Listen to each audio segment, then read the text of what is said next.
all-consuming fire. I worship you today. You are the all-consuming fire. Come and manifest yourself. You are the all-consuming fire. I worship you today. You are the all-consuming fire. Come and manifest yourself. Yes, amen. Shalom, shalom, peuple dédié. Mbote Nabino Balandi à Mediaka TV. Lelo toyesu kokota comme d'hab. De toyoka na biso Nabino. Kokota nanda ko Nabino ko présenter les bino émission Nabino o bolingaka mingi. La connaissance de la parole de Dieu. Et kambami na mwana Nabino, leki Nabino, yaya Nabino, Marcos Akwasu. Sans oublier ba vrai na biso ba mesana ko tala o ba mesana ko commenter o ba mesana ko conseiller biso.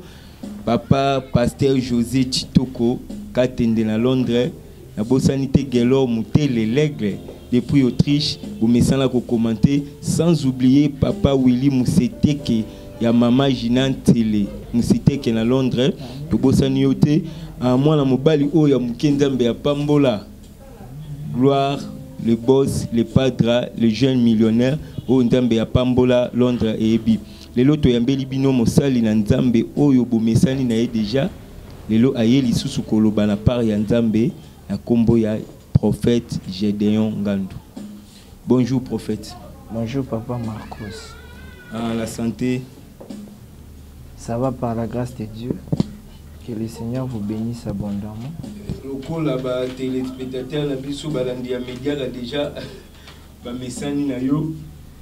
Lelo toyambio une émission na biso penda la connaissance de la parole de Dieu. Tolingi koloba na thème na biso topé sujet où itali les parler à langue. Premièrement papa tolingi toyeba parler à langue ezani. Merci. Nzamba pambulu na lingi to écriture. Dans le livre il y a 1 Corinthiens 14. Bani la premier verset, nous lisons la parole au nom de Jésus.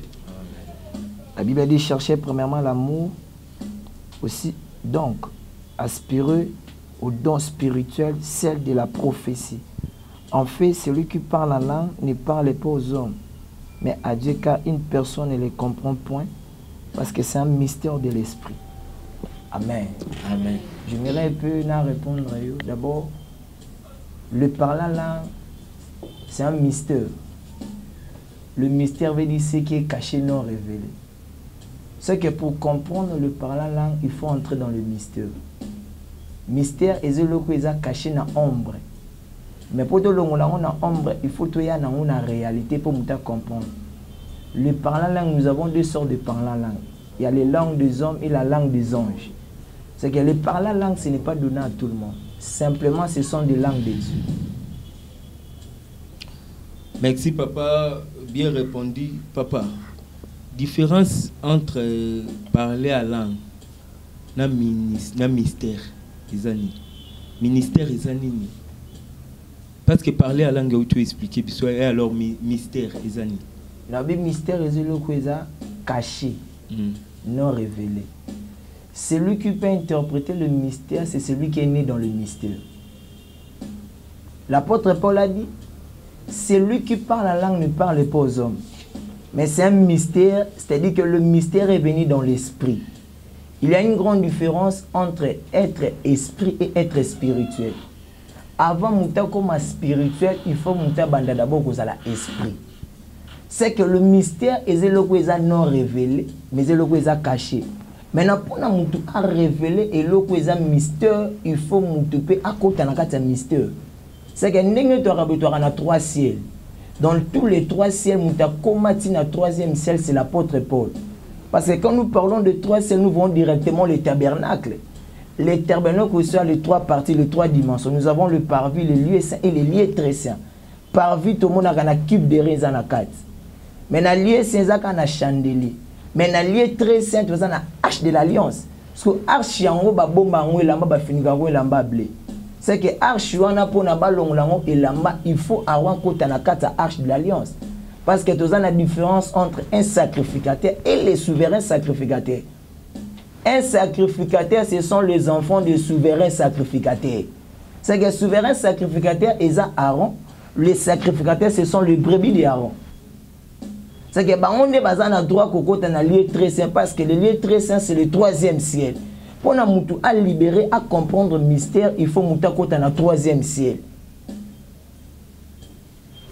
Merci papa, bien répondu. Papa, Toningi Koiba, importance n'ineza na mutua parler à langue l'église. Importance nango. Je peux dire que tout chrétien doit parler en langue. Tout chrétien. Oui, oui. Mais donc dans ce cas, à langue eza donté. Ko parler à langue eza likaboté. Apôtre Paul n'engné bisa munduma razolanda biso lelo papa Marcos to akana 9 donté. Apôtre Paul le bamba 9 don à Corinthiens parce que azoye bisa bato église à Corinthe. Na Bible do ya visuel à la raté. Non papa nga olengana balangina iba parmi ba don parler à langue eza don to eza don. Bon ce que eza don. Donc ils ont bakaboli mutuna mutakabo bakaboli likabonaye. Comment chrétien nyonso a parlé à langue aussi le tezadon. Pour donc ils ont réservé na mutuna. Na acte 2, au bani la première verset la Bible dit ils étaient tous ensemble. Tout à coup lorsque l'esprit était descendu presque bango tout ba le bagay à langue. Parce que tout chrétien qui a le Saint-Esprit doit parler en langue. C'est-à-dire parler en langue c'est un domaine de l'esprit. Lorsque je reçois Jésus, je dois refléter l'image de Jésus. Jésus a parlé en langue, moi aussi je dois parler en langue. Merci. Je comprends, papa, donc tu dois reparler en langue, ce qui est esprit qui dit. Donc il peut s'améliorer. Même les totières, ils ont déjà parlé en langue. Parler en langue, il faut interpréter en langue. Mais interpréter en langue, papa. Mais non, les gens parler en langue au biso tozoluba. Munoko ya sika. Auto mona dans l'église peut-être mutu anase ya Saint-Esprit a komi koloba munoko oyo alobakate. De parler à langue au biso to kolobela. Quand est-ce que mutu fa loba? Mutu nyonso oyo andimeli Christ comme Seigneur et Sauveur peut parler en langue. La Bible dit à tous ceux qui l'ont reçu, Jean 12, l'Éternel a donné le pouvoir. C'est que Christ a opéré son pouvoir lorsque nous avons recevoir comme Seigneur et Sauveur, alors qu'on appelle la dimension naturelle, alors qu'on surnaturelle. C'est que le parlant langue appelle le prophétique facilement. Celui qui a besoin de fonctionner dans le prophétique, dans la dimension spiritualité, doit entrer dans la dimension de la langue. Parce que nous devons parler en langue. Et on a dans l'église, nous avons pas nandoki, nous devons enseigner un bon prière. Bible dit dès le premier jour Daniel l'assemblée là qui va principauté va bloquer prière à Daniel. C'est que ceux qui Daniel l'assemblée là qui a langue musu va principauté banga ba kangangote. C'est que mutako comprendre et parler langue c'est seulement le même Jésus que le créateur de cette langue. Merci papa. En tout cas, bana nzambe bazo comprendre une émission na biso ba bengi na kombo la connaissance de la parole de Dieu. On a besoin de comprendre baïba na mozindo ya likambo. Papa, alors tout le monde c'est lui qui parle la langue, c'est édifier lui-même. Mais c'est lui qui prophétise, édifier à l'église. Dans ce cas, à langue ya mutueza pour na yemoko kaka pour intérêt na yemoto pour mité ya topo ils ont intérêt pour la baninga mususu. Si vous doit parler à langue, ils ont pour la yemoro kaka. Tout ça bénéfique pour la baninga mususu. Quand est-ce que interprète azate? Mutu jamais comme la langue pour la yemoko parce que yemona ki bomoto ba rolo ba ngote. Je viens nom de Dieu tant que ça mutu loba bi, loba ra. Non. Je dis le parler en langue ça vient de l'esprit, ça dépend de l'esprit. Celui qui est connecté avec le Saint-Esprit peut commencer à fonctionner facilement, librement. Mais, Bible dit, Moutoyo, Azolo Balang, Azako se défier Yemoko. C'est-à-dire qu'il y a des respirations. Physiquement, tu es en train de respirer, spirituellement aussi à la respiration. C'est que le ça, la bisote respirer spirituellement, c'est le parlant en langue. Bible dans le livre, il y a Marc 16 à partir du verset 16. La Bible dit, voici les miracles qui accompagneront ceux qui auront crié à mon nom. À mon nom, vous chasserez les démons. Il y aura d'autres langues qui viennent, vous allez commencer à parler. C'est-à-dire que cette langue est réservée seulement aux gens qui ont reçu Jésus comme Seigneur et Sauveur dans leur cœur. Ce n'est pas donné à tout le monde. C'est que par la langue, on a Moïse, parce que comme Moïse a parlé la langue. Il fallait qu'il batte le logo là Aaron permet pour interpréter maman Moïse abandé golo. C'est que ceux qui parlent la langue ils allaient interpréter la langue azate veut dire que ce n'est pas la langue de Dieu. Ah merci papa toke pendela beaucoup pendela likambuyango. Ceux qui parler à langue ezali mais interprète azate olobi eza tu wapi? Et où t'es pas Nzambe? Et où t'es pas Nzambe? T'es là tout le monde dans l'église. Pendant l'intercession tout ça partout la prière mais parler à langue babashika mais interprète azate. Tu comprends peut-être mutuana le bagini donc c'est que carrément la langue wani uti Nzambe. Parler à langue ezadon le don de l'interprétation si c'est un don. Oui, mais l'homme interprète bazate dans l'église. Ce n'est pas donné à tout le monde parce que mon amtazo fonctionner dans route. Pour recevoir les dons, il faut aimer les dons. Donc dans ces cas, papa si on comprendre bien tout est maintenant. Dans ces cas, si on comprendre bien, tant que tu es dans l'église, tu vas parler là-bas à la. Donc, quoi interprète tu vois dans ça, donc et vous tu n'as pas entendu. Il y a on a lobby même Bible ça parlant là. Tant aux autres tu parles là, il faut me interpréter ce qu'on a ndengi na yi. La Bible c'est le parler là, non te ya besoin na besoin interpréter la marque na ba. C'est exemple tu me soyez baptisé tu me soyez chacun sa particularité dans le ministère. Et ça dit que ce n'est pas ma particularité. Pour la dimension, je dois aimer les gens qui interprètent les langues des autres. Il y a des dons qui ont une position de maîtrise. Et ça, lorsque parce que la Bible lobby, lorsque Moïse a bandé ko bégi, Christ a lobby na tchelion de kono Aaron pemben, loko la interprète. Mais il y a 20 ans, lorsque Christ a montré qu'il y a une retribution, Moïse maintenant parle normal, Moïse a le bagage normal. Et ça attend, on zamba tchaka bado interprétation, on zappe n'attend zamba longo, mon Dieu m'a commis que s'interpréter. Est-ce que tu peux imaginer physiquement que tu as le anglais, mais n'a parlé la langue le anglais? Alors le qui portugais, je peux dire qu'à le parler on peut commencer à témoigner à l'église. Seigneur, merci pour nous comment le balé la langue. Ils appellent là témoignage.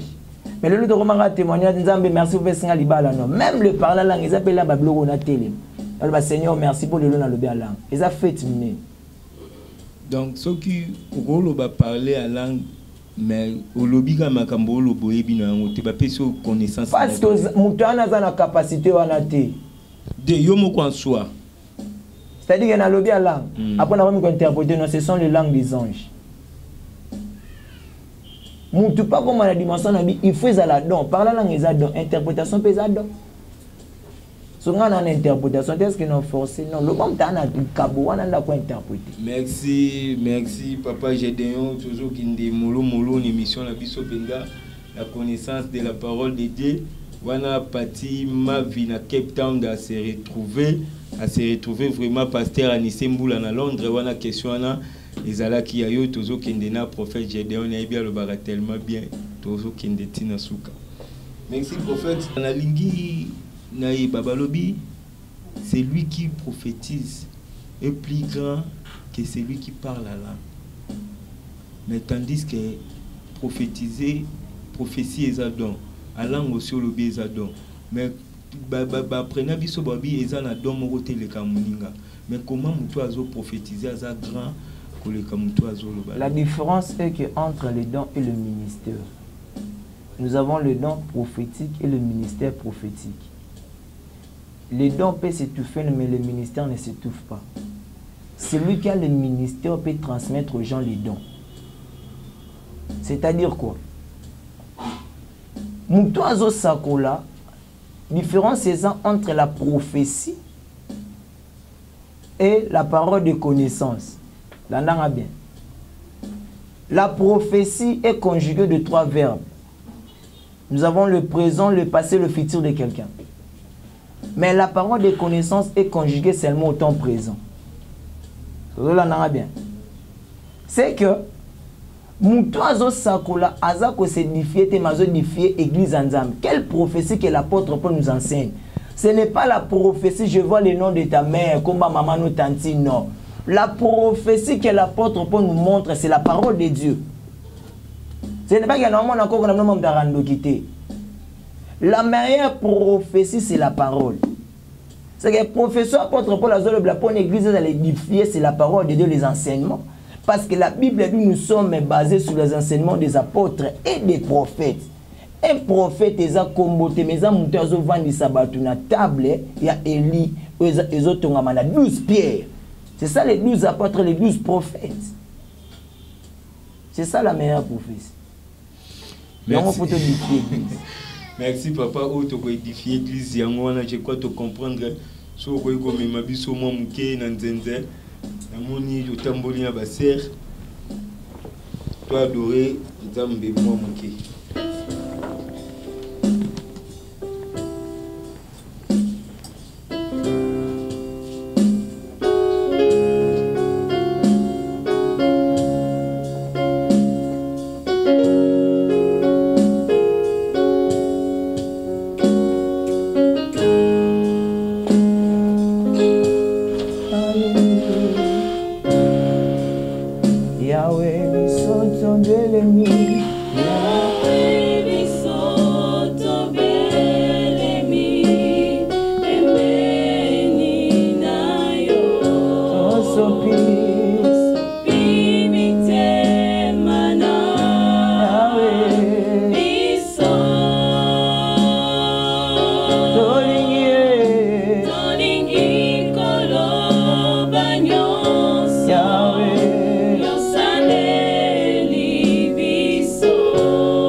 Jésus est présent, oh Dieu.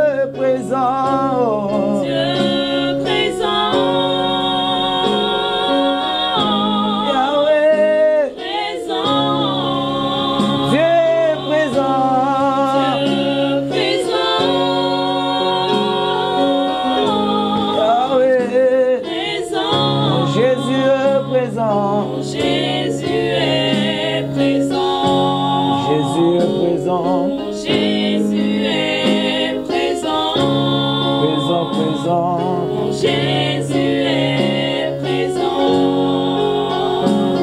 Mon Jésus est Merci beaucoup, merci beaucoup. Loyembo Katina Nkolo balobi azo siéger pe na louange, na adoration, en tout cas, et sali malamu mingi. Papa Gédéon. Alan ils en a ba sorte. Oui. Là-bas ils ont des sortes à langue. Ils en a parlé langue. Il y a mutué mon qu'on a parlé langue il y a ba ange. Différence na ngweza ndeni muto koyeba o nazolo ba ya ba ange o nazolo ba ya ngamoko. Ouais ba tu parles langue des hommes et ça ba tangi sarabat. Et dans le ben à début je viens pasteur. Oh, ils appellent na cours il a parlé en langue. Ils ont raté une écriture tout le monde a monté. La Bible se parle par elle-même. Maintenant, au Betty déjà c'était bien des sortes. Donc c'est que confirme. Je n'étais pas tellement convaincu. Par la langue de l'accent, on tout. Donc ils ont une sorte moko. Oui. Ils ont une sorte à ange. Merci beaucoup. Merci papa. Quelque part, tout le monde parler à langue à tabalobi na mukolo à Pentecôte. Tant nzambe asopi molimo na ye na batu to moni ba vea bazui ba songe bazui ba vision pe ba Jean ba prophétisa qui parce que bazala qui animé na Saint-Esprit. Mais l'autre goma komona pe na l'église mutu ayemba la moko pas à continuer à parler à langue. Tandis que misu to mona pour parler à langue et singa tom sou au Seigneur présence à Saint-Esprit tom sou na adoration de toti ko adorer nzambe wa tom sou ni même sou soyez ka côté est-ce que ba kaboli et ça ba mutu so comment ba capacité mais ça ni tellement la langue ba moko bandia ngo comment et sa sensibilité. Jean-Baptiste a lu la Bible. Moi je vous baptise d'eau. Mais celui qui viendra après moi vous baptisera du Saint-Esprit. Baptême esprit le bidéga na choma beaucoup. Celui qui est sensible peut recevoir directement le baptême de l'esprit. Nous avons une église sur sali 5 ans, nous avons sensible à la présence en Nzambe. Nous avons les mêmes jours à sensible à visiter. Ça c'est fait. La sensibilité c'est l'une des choses qui appelle la connexion de Dieu. Celui qui est sensible peut entrer directement dans les connexions de Dieu. Nous avons des chrétiens ensemble. Attention. Christ a un philosophe. Les philosophes, ce sont des gens, des chrétiens, mais l'esprit ne travaille jamais avec le philosophe. Mais l'esprit fonctionne avec les gens qui ont soif de l'esprit. Si les philosophes ne travaillent pas, c'est-à-dire qu'il y a une église pour observer, mais la sensibilité. La sensibilité peut te faire connecter avec des grands spirituellement.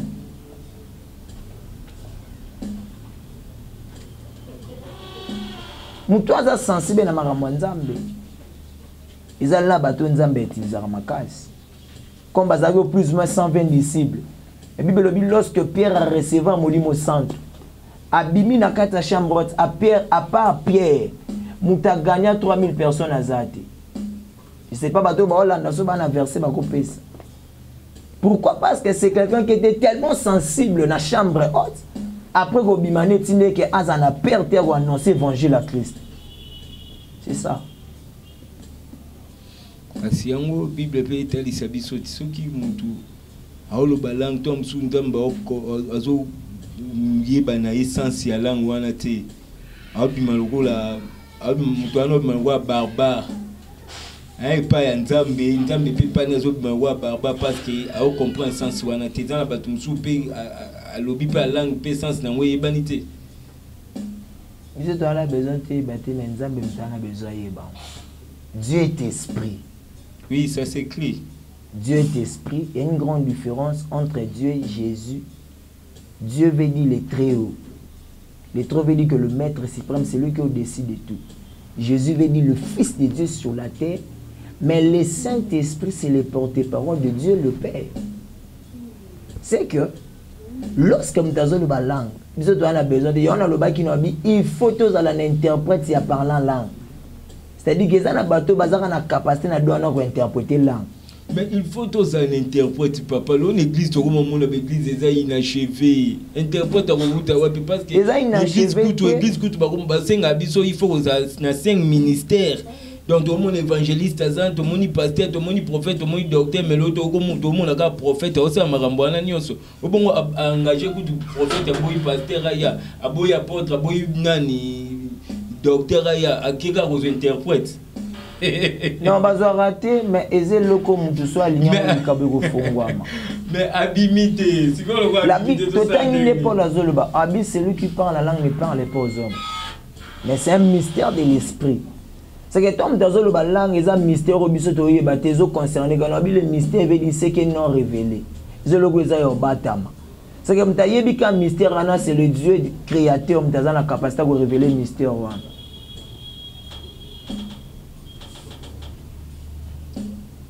Papa, nous devons parler à langue, na esprit, mais na intelligence, l'intelligence c'est stérile.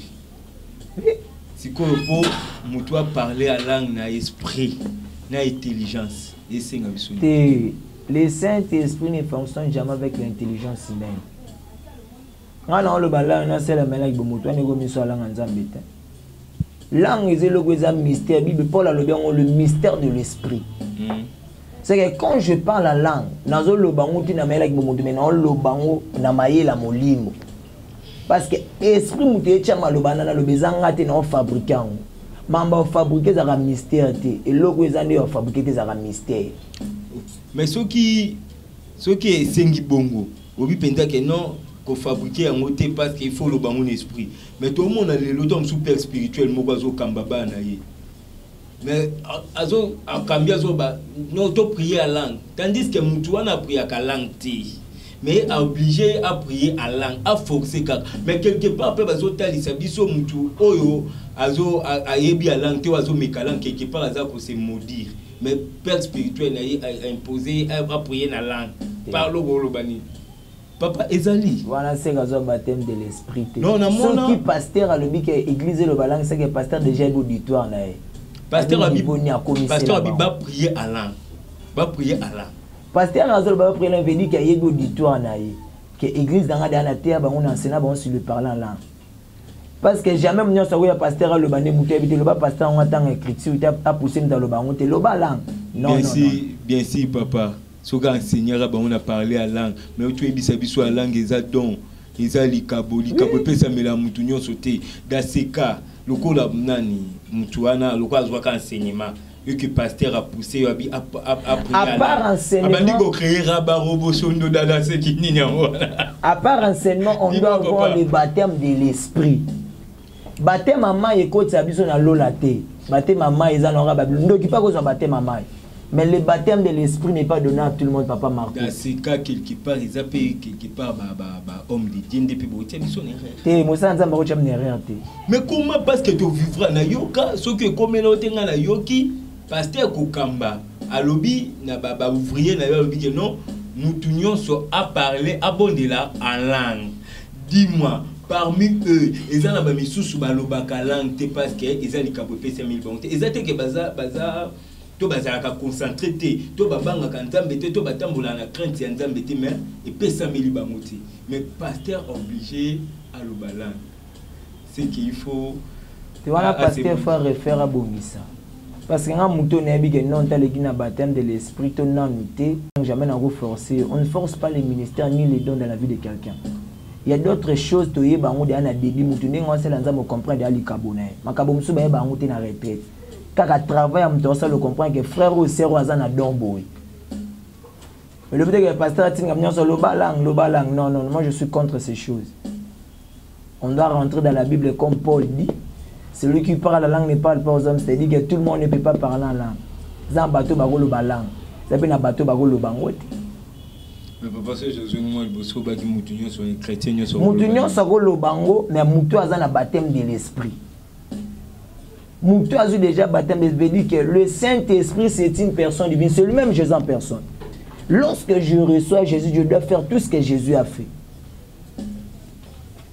ndenge na yamba Christ nango sala nyonso Yesu sala so atamisa bakuka moi aussi je peux le faire parce que Jésus a dit vous ferez plus que moi. So Yesu a servi ça bakufu non si on peut le faire. Merci, c'est ça papa. Papa, nangina iba dans l'église pendant la prière au même moment et ils ont normal mutu au même moment il y a normal mutu aloba à langue peut prophétiser au même moment. Comment? Donc on est ensemble bisona batu. Sœur s'il vous plaît kombo nani? Sœur Rit. Elle dit sœur Sœur Elite. Bon, bisona ba sœur na yo. Bandi ko luba muno kwasika et en plus toujours prophétiser au même moment. Ça peut arriver. Tu vois les désordres. Ce moment ndeni business banjo sakula sikona chali toyo. C'est ça. Na kebwe, na chebwe, toyo ganani. Donc wana eloka makasi oyo basala nzambe partout bolanda biso le don ya makasi ça doit discernement. Celui qui a le don de discernement peut savoir que où nzambe. Sur autant dans le livre de Matthieu 16, la Bible dit lorsque Christ a retourné à Pierre, tout le monde a Messie, tout le monde a Mwana Nzambe, tout le monde a Boy. Mais ce qui tire dans Matthieu 16, on a souka verset, Pierre le bien, tout le monde a fantôme aux arabes boy. Christ a changé le langage, dit arrière de moi Satan. Pierre a Satan, mais esprit en arrête à Pierre et comme c'est Satan par rapport à dire. C'est que les kaboya makasi et ça discernement. Lorsque tout le monde en église 10 personnes, bah ça coule en bas, moi on est sur Nzambe. Dieu c'est un Dieu d'ordre, azanzamba désordre. Nous nous avons beaucoup de prophétie. L'esprit du prophète est soumis au prophète. Merci papa en tout cas. Vous éclairci biso le col émission Isaga la connaissance de la parole de Dieu. Ba nzambe ebele bazape na posa ba yeba pinza na mozindo ya likambo parce que tout le monde na l'église tout occupé de moni. Le même moment, où est-ce que ngana lobby boy, nzamba lobby boy, intel. Comment ça? Est-ce qu'il y a bon opé et où tu n'entends est-ce que c'est possible que ça le mal ou pas? On a babiloko ezobebi sa domaine prophétique. Ko sa roland désordre. Na binzamba nzamba ordre.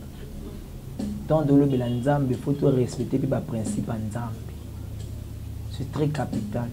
Et je crois que le Seigneur va nous faire énormément de bien. Le jour qu'on aura le temps, on va parler sur la prophétie.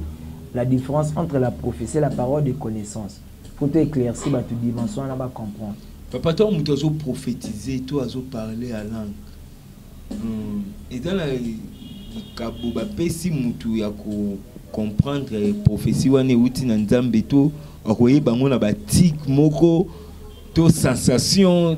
Comment exemple aux pères spirituels, aux prophètes quatre en église, aux en ouvrier na yo, moi quoi bazo prophétiser et toi parler à langue et où tu n'as pas n'entendé, oye bango comment na ba sensation, toi na ba tic na émo discernement des esprits. Discernement. Cela na discernement, oye bon différencier. Celui qui n'a pas le discernement, oye bon différencier maman. Nous avons un discernement et esprit à comprendre. Isabelle abandonne Sakoula. Abandonne Sakoula n'a pas rendu. Christ a compris que lorsque Pierre n'a jamais mata Sakoula là-bas, mais Pierre a dit ça ce n'est pas l'esprit de Dieu, esprit de Python. Pour nous comme on a dimension que comprendre le qu'on a, il faut nous qu'il s'appelle dimension intimité dans l'âme. Il y a un Pierre a dit je péchais toute la nuit sans rien prendre. Auparavant, Pierre n'avait pas l'intimité avec Jésus, mais lorsque Pierre a continué l'intimité, il dit sur ta parole, je jetterai le filet. Celui qui a l'intimité ne peut pas marcher avec Dieu dans le superficiel, mais celui qui a l'intimité doit fonctionner avec Dieu dans la profondeur. Celui qui a la profondeur de la connaissance de Dieu, il va détecter maman facilement. Merci beaucoup, papa. Bien répondu. Tozoko Baraka, l'émission de Bisso. La connaissance de la parole de Dieu. Vous Nabiso, Christian Newman Malombo na Istanbul. Tobosani Yote Pendia Blaise Bazamba na Londres. Papa Selim Masamba Babijou. L'homme noir dans l'océan. Si ça veut dire Mbotiga Bilembo Katina Mkolo. Vraiment, vous Nabiso. Papa, Tolingi, Tokumba Maman Mukena Ntente. Balobi a sepelaka na louange na adoration. Nzambe ya lola. Pourquoi tu as un pima? biso ba doit pesi grâce à Pema to kumisa yi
Mapasa nzambalola yonde sekele na bango Zamba nzita pesaka mabota seyo yonde sekele na bango Oh ya Yesu Koma yanga pesekele Oh ya Yesu Koma yanga pesekele Na kaka sekeleo yanga sekeleo aye makaka sekeleo yanga sekeleo sekeleo yanga sekeleo aye makaka sekeleo yanga sekeleo aye makaka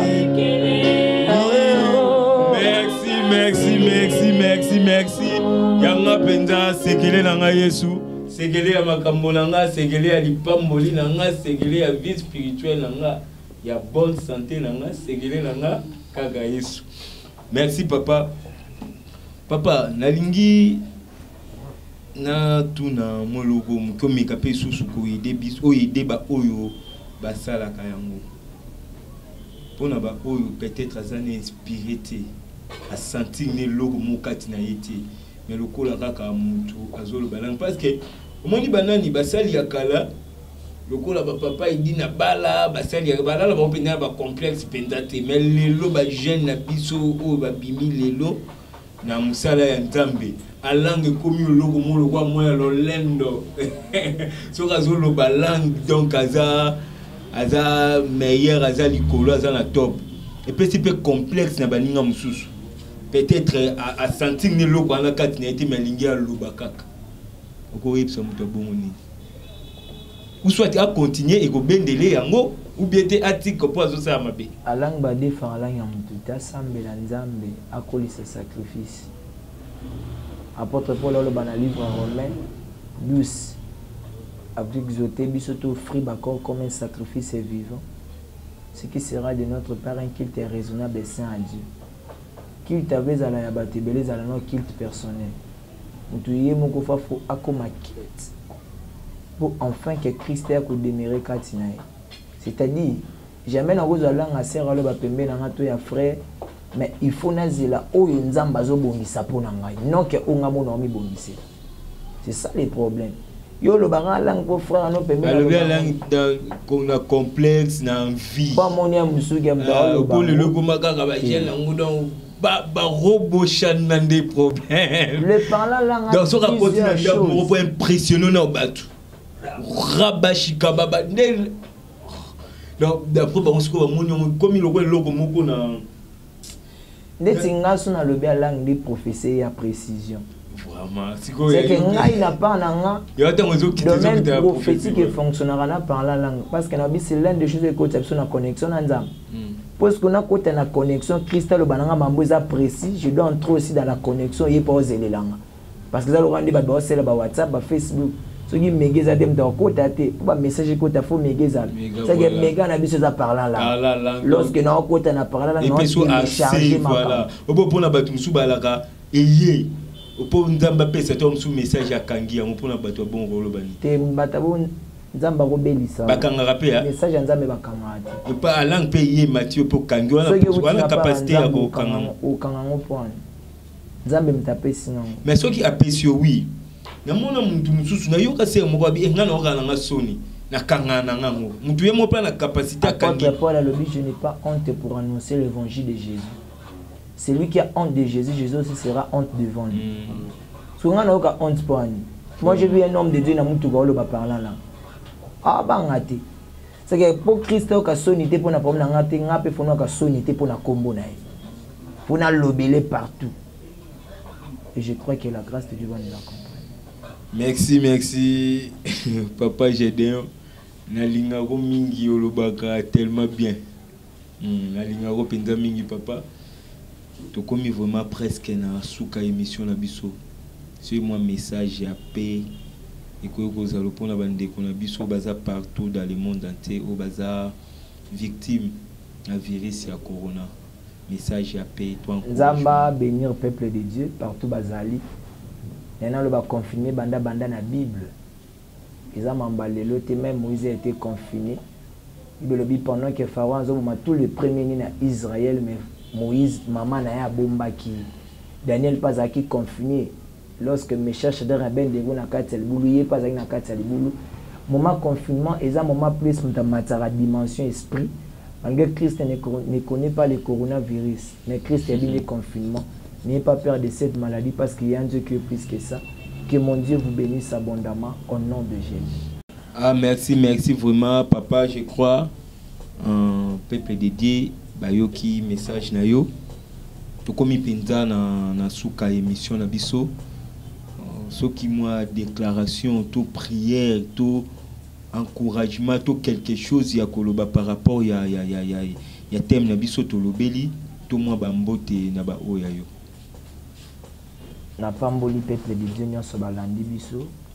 Je prie à Dieu que rencontre à l'élo muto azaki na parla langue tetika l'onction que sur moi est affectée aux places au nom de Jésus. Amen. La Bible dit l'onction était commencée sur la tête d'Aaron et qui tina ba barbe tina bord de vêtements na. Le coup la onction peso tambola na biso, je déclare même si vous avez un problème, il y a finance, il y a kubota, il y a situation songolo pakala. dimanche à les 5 juillet et même le départ ainsi qu'au nom de Jésus. Je prophétise qu'un nouveau départ commence dans ta vie. Même si tu es malade, que la main qui traverse même les océans et l'anneau place aux ânes combat Jésus. Je proclame que ce mois de juillet est un mois de repos pour nous tous. Na combo na Yesu Masia. Amen. Merci, merci beaucoup. Qui commence bien, qui finit bien. Le col abisso na Mediaka TV.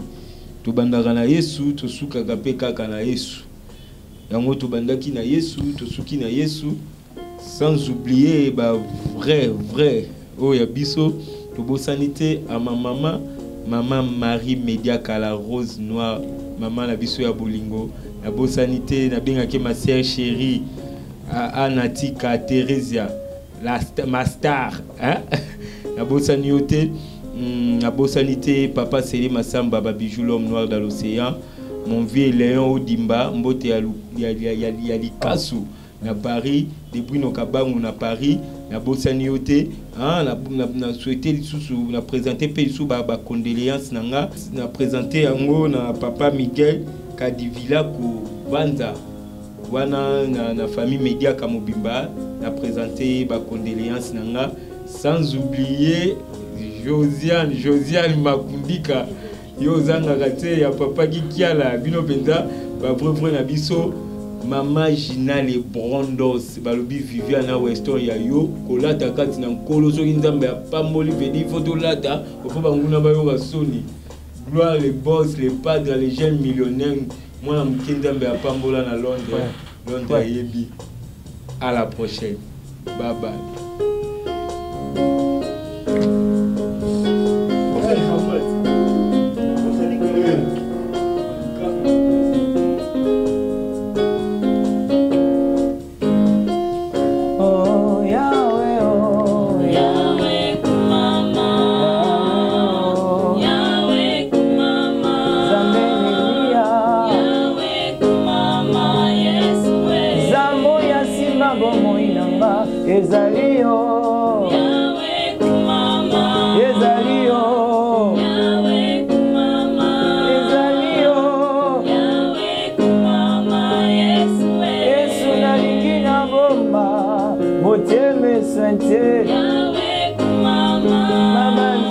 Yahweh,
today. You are the all-consuming fire. Come and manifest yourself. You are the all-consuming fire. I